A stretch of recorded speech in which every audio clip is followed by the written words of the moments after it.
Hello and welcome to video lesson topic 11.5, our last iLearn.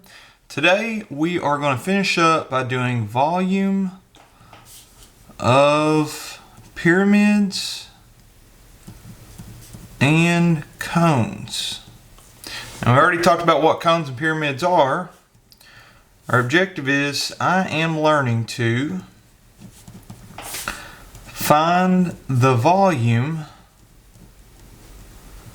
of pyramids and cones. Just a quick review.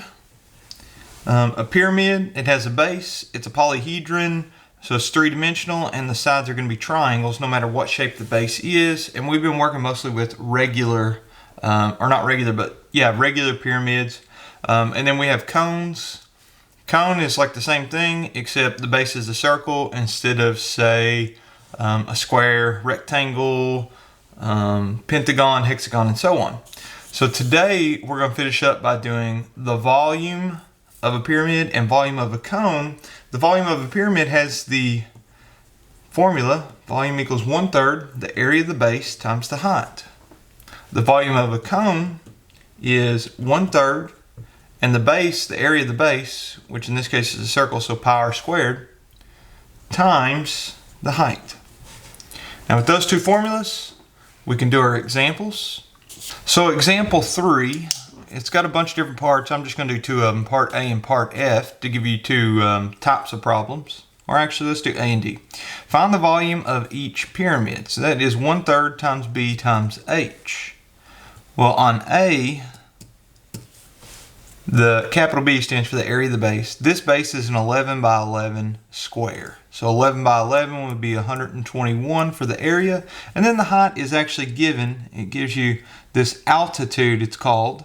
That goes from the vertex to the center of the base. And it says it is also 11. So if you stick that into your calculator, my calculator says 443.6 repeating centimeters cubed. This is a three-dimensional object, a polyhedron. On part D, you got a slightly different situation. We do need to still fill out this formula, 1/3 times capital B. Capital B is the area of the base. It's a 10 by 10 square, making it 100 for the area, 10 times 10. And then the height isn't given. They instead give us the slant height that we talked about yesterday. And the slant height is 12. Well, really what that's telling you is if you were to go all the way across, that's 10, but halfway across to the center is 5. And then the slant height is 12, that would be your hypotenuse. What we need is the height of this triangle that I've redrawn from the polyhedron. So this value here is going to be your h, and we need to do Pythagorean theorem. 5 squared plus h squared is equal to 12 squared. And then you would simplify and subtract by 25 on both sides. So minus 25 here, minus 25 here gives us 119. And then you take the square root and it's square root of 119. That is the value of h.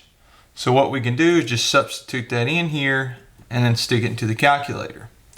So 1/3 times 100 times the square root of 119 gives us 363.6. And that is meters cubed. Got a lot of writing here, so I'm going to circle them for you. So to finish this up, let's talk about the volume of a cone. We're going to do in terms of pi and also rounded. So we're going to round to the nearest whole number on part A. The formula is 1/3 the area of the base, which in this case is a circle, times height. Well, 1/3 times pi, in this case r is 2 because the diameter is 4.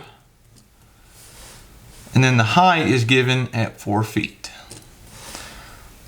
So if we stick that into the calculator, but we do not put pi in there for our first answer, remember in terms of pi means pi goes in your answer, not in the calculator. My calculator says we get 16/3, or as a decimal, 5.3 repeating pi, feet cubed.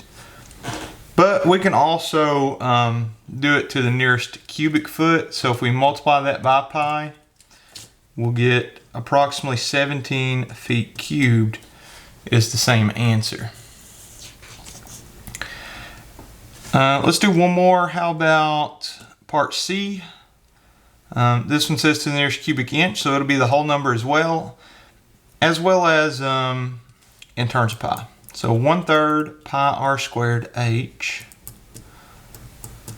And then r, in this case, they give us 7 as the diameter, so r would be 3.5 squared. And then the height is 9. So if we stick that into our calculator, but we do not include pi, pi goes in the answer, not in the calculator, that will give us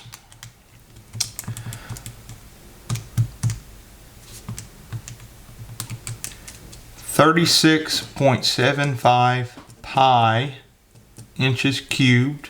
Or if we do put pi into the calculator, that gives us 115.5 inches cubed. Oh, they want us to round. 116 inches cubed if we round to the nearest cubic inch.